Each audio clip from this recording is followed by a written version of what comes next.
Hallo und willkommen in meinem Video über Island. In diesem Video möchte ich euch erzählen, was ich so alles erlebt habe, worauf man achten muss, wenn man mit dem Fahrrad hier durch Island fahren möchte, und ich zeige euch ganz viel von der Natur hier. Jetzt denkt ihr euch, warum Island nach Thailand? Ja, das war jetzt auch nicht wirklich geplant. Eigentlich wollte ich nach Thailand weiter durch Malaysia fahren, dann Singapur, Indonesien, Australien, Neuseeland, aber es sah jetzt nicht so aus, als würde in der nahen Zukunft eins dieser Länder für den Tourismus die Grenzen aufmachen. Dann habe ich mich für Island entschieden. Eigentlich war geplant, dass mich mein Bruder in Neuseeland besuchen kommt und mit mir gemeinsam einige Wochen dort radelt, aber das hat dann doch noch zum Glück hier auf Island geklappt. Da hat mich dann mein Bruder in der letzten Zeit hier besucht. Ziemlich cool. Die Anreise verlief eigentlich problemlos. Ich hatte halt nur an den Flughäfen längere Wartezeiten, weil meine Flüge auch schon öfter umgebucht wurden, aber das war zu dieser Zeit ganz normal.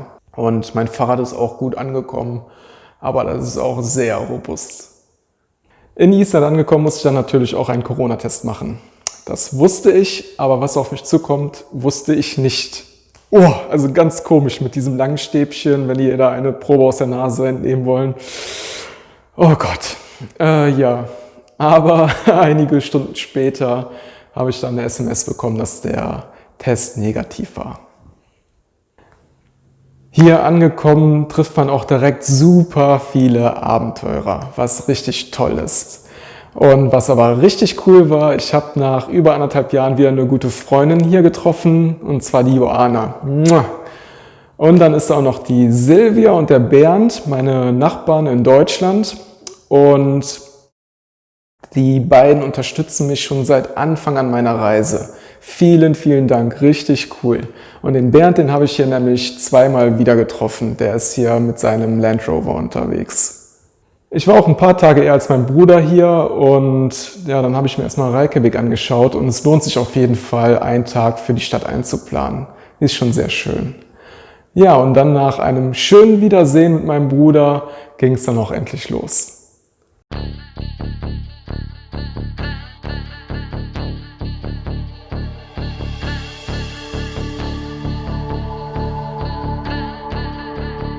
Zuerst fahren wir den Golden Circle entlang. Das ist eine Route mit sehr vielen Sehenswürdigkeiten.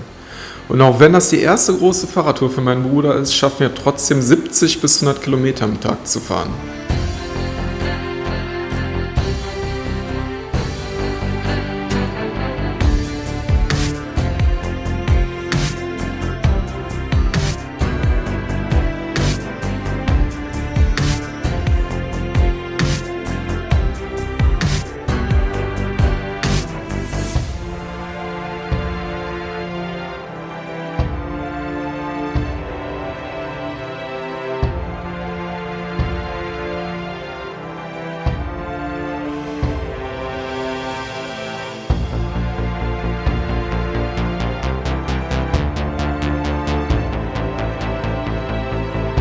Dann ging es durchs Hochland Richtung Land Manalaugar.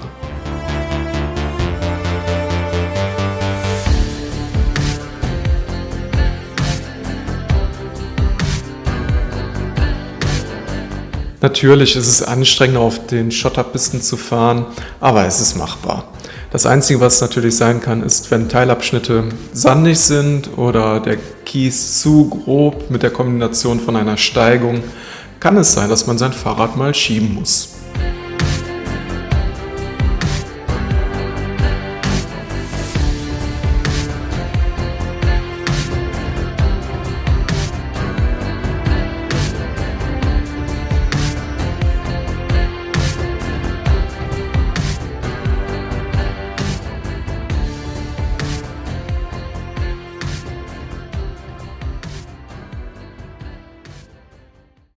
Nach 2 Tagen Sturm haben wir hier in Land Manalaugar endlich schönes Wetter. Wie man sieht, haben wir unsere Zelte mit Steinen fixiert und sogar Windbarrieren damit gebaut.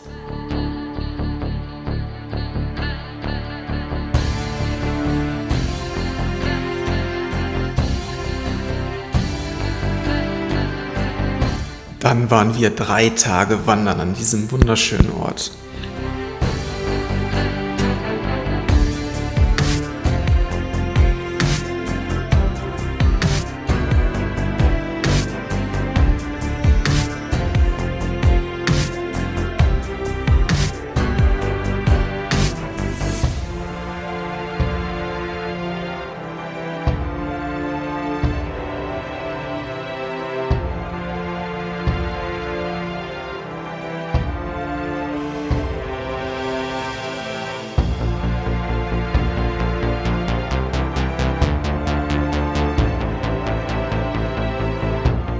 Island hat auch sehr viele heiße Quellen, die zum Entspannen einladen.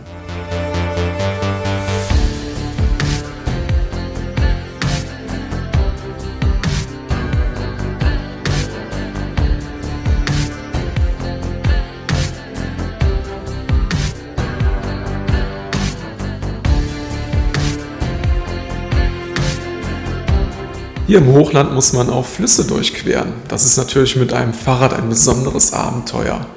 Es gibt auch Kartenmaterial, wo man auf den ganzen Hochlandstraßen die Flussüberquerungen sehen kann.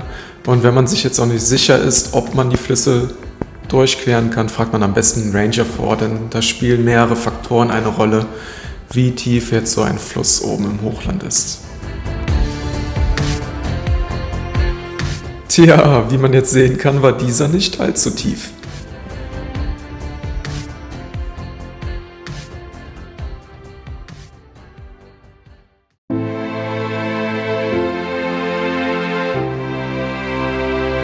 Dann sind wir zur Ringstraße gefahren. Die sind wir gegen den Uhrzeigersinn gefahren.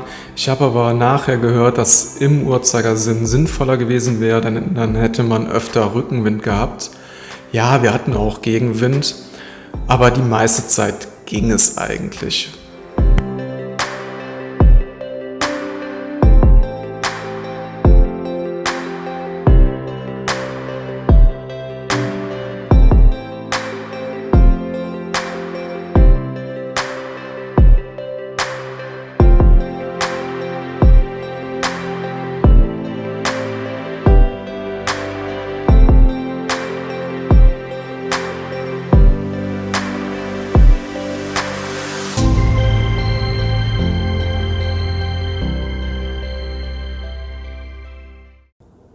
Circa 25 Kilometer hinter dem Ort Vik ist dann ein Spanngurt in die Schaltung von dem Fahrrad von meinem Bruder geraten und da ist so tatsächlich die Schaltung gebrochen. Und da habe ich auch nicht lange überlegt und habe dann meinem Bruder gesagt, schnapp dir mein Fahrrad, geh zurück zum Campingplatz, ich pack das Nötigste und trampe mit dem kaputten Fahrrad zurück nach Reykjavik. Das hat auch überraschenderweise super funktioniert. Mich hat super schnell eine Isländerin mitgenommen und die arbeitet bei der Küstenwache, die hatte echt ein paar coole Storys erzählt. Und auf der zweiten Strecke war das dann ein Belgier mit dem Land Rover, der ist zuerst ausgestiegen, meinte so, oh, das wird aber knapp. Dann kam dann sein 14-jähriger Sohn raus und meinte so, doch, wir schaffen das schon. Und das hat auch tatsächlich geklappt. Und zum Schluss hat mich dann noch ein 20-jähriger Isländer bis zum Campingplatz in Reykjavik gebracht. Richtig toll. Am Campingplatz habe ich auch wieder eine super interessante Person kennengelernt, aber dazu komme ich gleich. Unterwegs habe ich auch Olga und Michel von Rausgefahren getroffen und auch einen Italiener, der mit dem Fahrrad hier unterwegs war, der ist schon bei minus 60 Grad durch Sibirien gefahren und noch viel coolere Sachen hat er gemacht. Und dann habe ich Jens kennengelernt, der hier auch wandern war mit dem Fahrrad, der hat mir seinen Ersatzmantel gegeben. Jens, ich hol dir noch 2 isländische Bier oder umgerechnet 8 deutsche und so weiter. Richtig viele coole Leute. Ja, und dann habe ich in Reykjavik den Felix kennengelernt. Auch mit dem Fahrrad. Und ich so, oh, was machst du hier? Ja, 4 Wochen bin ich jetzt hier unterwegs alleine. Wie alt bist du denn? Ja, ich bin 17. 17 Jahre alt, alleine 4 Wochen mit dem Fahrrad durch Island. Wahnsinn. Ich weiß nicht mehr, was ich so mit 17 alles gemacht habe. Was habt ihr mit 17 gemacht? Sicherlich nicht so eine krasse Aktion. Mega geil, Felix. Und am nächsten Tag habe ich dann auch das Fahrrad von meinem Bruder repariert. Das ging super fix. Und am Campingplatz hat dann der Uwe mir erzählt, den ich schon ein paar Mal da getroffen habe. Ja, am Sonntag, da wollte ich mir ein Auto mieten und in den Osten fahren. Da kann ich dich mitnehmen. Also mega viel Glück gehabt, wirklich. Der hat mich da mitgenommen und einen Weg wieder rausgelassen. Und am Montag konnten wir schon wieder mit den Rädern weiterfahren.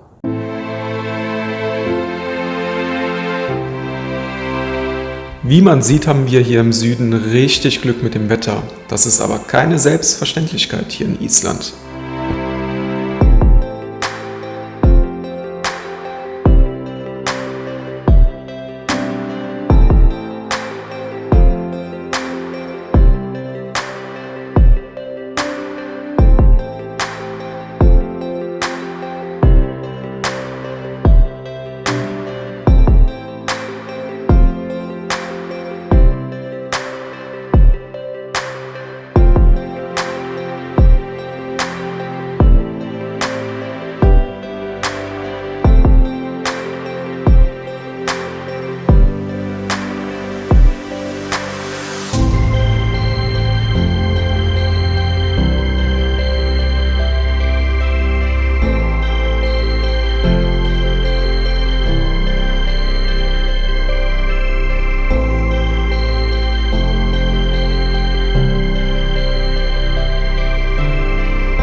Also die Gletscher, die waren wirklich ein Highlight. Das war so schön hier.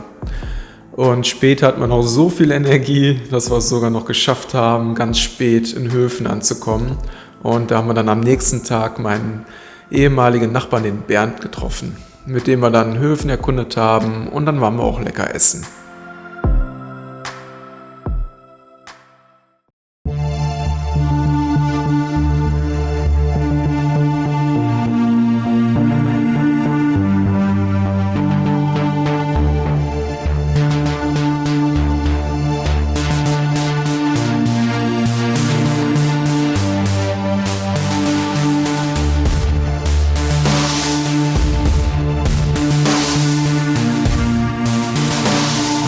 Das sieht spektakulär aus, oder?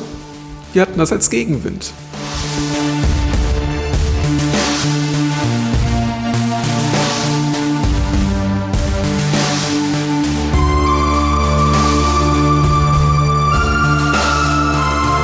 Durch Corona ist ja dieses Jahr viel weniger Tourismus hier und dementsprechend sind auch viel weniger Autos hier auf der Ringstraße, was natürlich für uns gut ist als Fahrradfahrer, denn hier gibt es keine Seitenstreifen und keine Fahrradwege.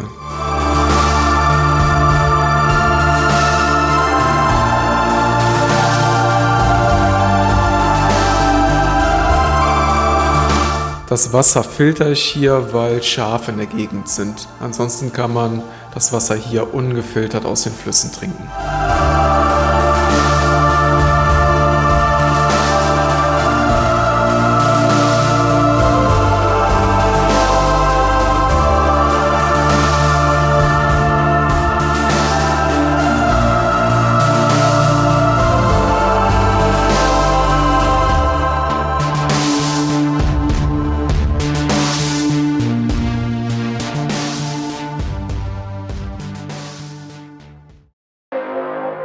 In Husavik gibt es wirklich viel zu erleben. Mein Bruder war Wale schauen und ich habe die Alla kennengelernt und war mit der dann wandern und später waren wir noch in dem Geothermalbad, was ich wirklich empfehlen kann.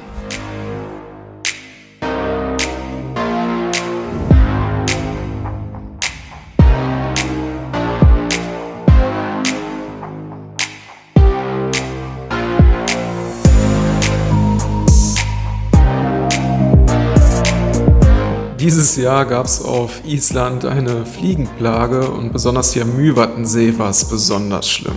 Da mussten wir sogar bei mir im Vorzelt frühstücken und da mussten wir uns immer beeilen und wenn es windstill war eine Katastrophe.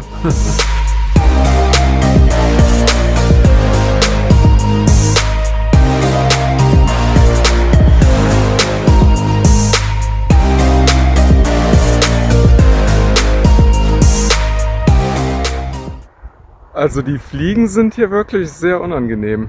Besonders wenn man berghoch fährt, hat man halt keine Chance. Aber wir haben jetzt uns diese Netze hier besorgt und dann ist es alles sehr, sehr viel entspannter. Ja, jetzt geht's noch, weiß ich nicht, noch 200 Meter berghoch und dann geht's erstmal runter. Dann sind wir hier erstmal wieder für 2-3 Minütchen los. Und dann sind wir tatsächlich noch in einen Sturm geraten, der war eigentlich für abends angekündigt. Wir waren mitten auf dem Pass drauf gewesen, also es war echt uncool. Und wir konnten auch nicht mehr Fahrrad fahren, der Wind kam so stark von der Seite. Aber dann kam ein Isländer mit dem Transporter und der hat uns dann und die Räder mitgenommen und hat uns dann 30 Kilometer weiter unten rausgelassen. Und da konnten wir auch wieder ganz normal weiterfahren. Das war wirklich nur da oben, wo das extrem stürmisch war.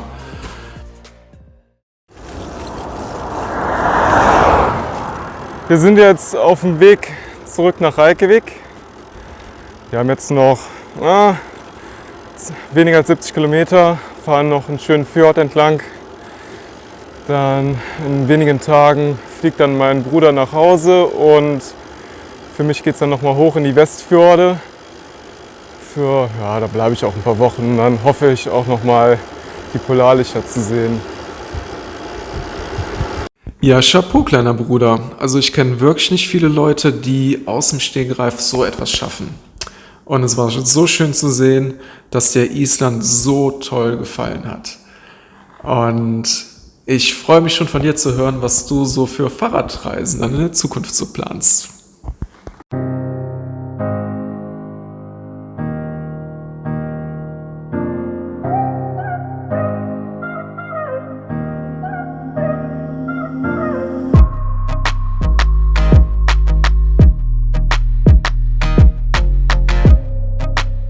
Ja, ein paar Aufnahmen mache ich auch mit meiner Drohne, wie man sieht. Mein Bruder hat mir die zum Glück mitgebracht.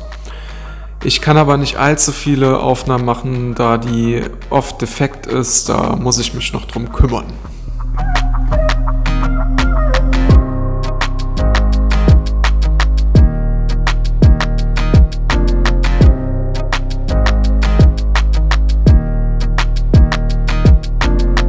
Zuerst bin ich die Halbinsel Snæfellsjökull abgefahren und es war einfach herrlich hier.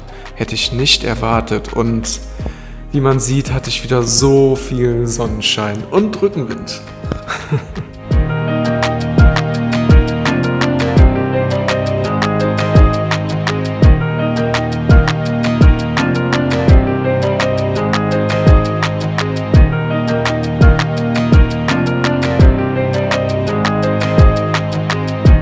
Durch neue Einreisebestimmungen kommen immer weniger Touristen nach Island und so langsam macht sich das hier bemerkbar. Ich hatte hier einen ganzen Nachmittag kein einziges Auto gesehen.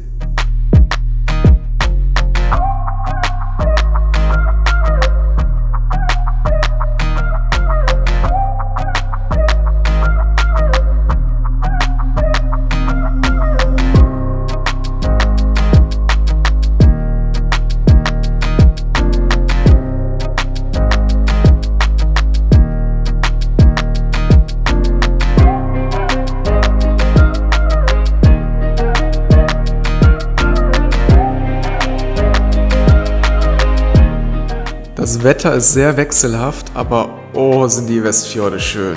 Man hat ja immer so eine herrliche Aussicht. Ja, und die Campingplätze und die heißen Quellen habe ich auch teilweise ganz für mich alleine. Ich habe hier schon so viele Wasserfälle gesehen, da habe ich gedacht, mich kann keiner mehr beeindrucken, aber der Dynjandi ist der Wahnsinn. Und hier ist Zelten verboten, mit Ausnahme von Wanderern und Fahrradfahrern.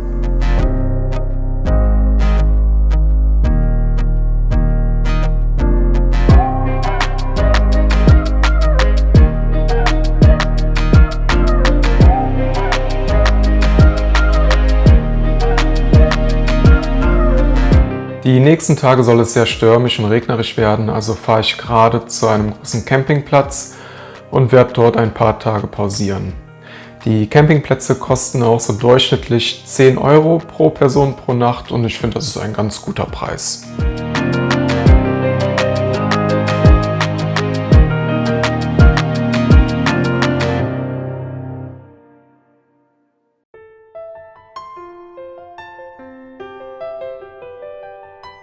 Fast 3 Monate bin ich nun schon hier auf Island und ich fahre jetzt zurück zur Hauptstadt.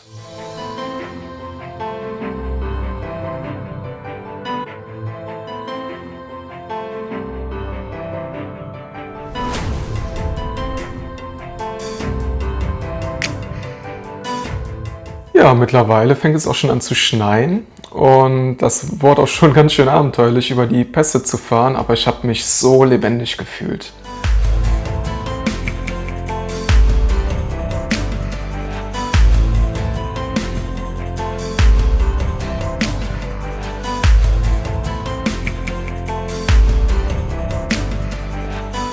Auf Island ist das Wetter sehr extrem. Am besten informiert man sich unter vedur.is oder man installiert die Vedur-App, um zu sehen, wo Unwetter sind.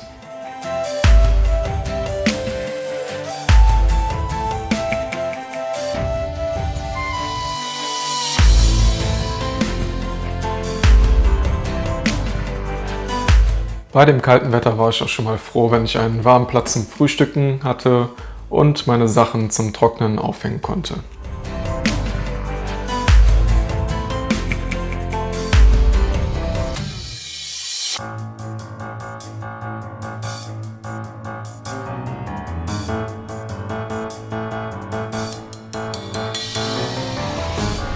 Wichtig für Island ist auch ein stabiles Zelt, ein warmer Schlafsack, eine gute Isomatte und wasserdichte Packtaschen.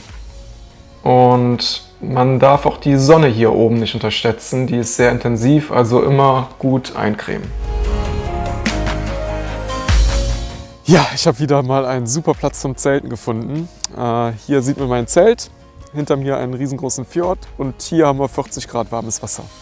Und alles ist kostenlos und ja, ich werde jetzt mein Abendessen machen und dann werdet ihr mich den Rest des Abends da drin sehen.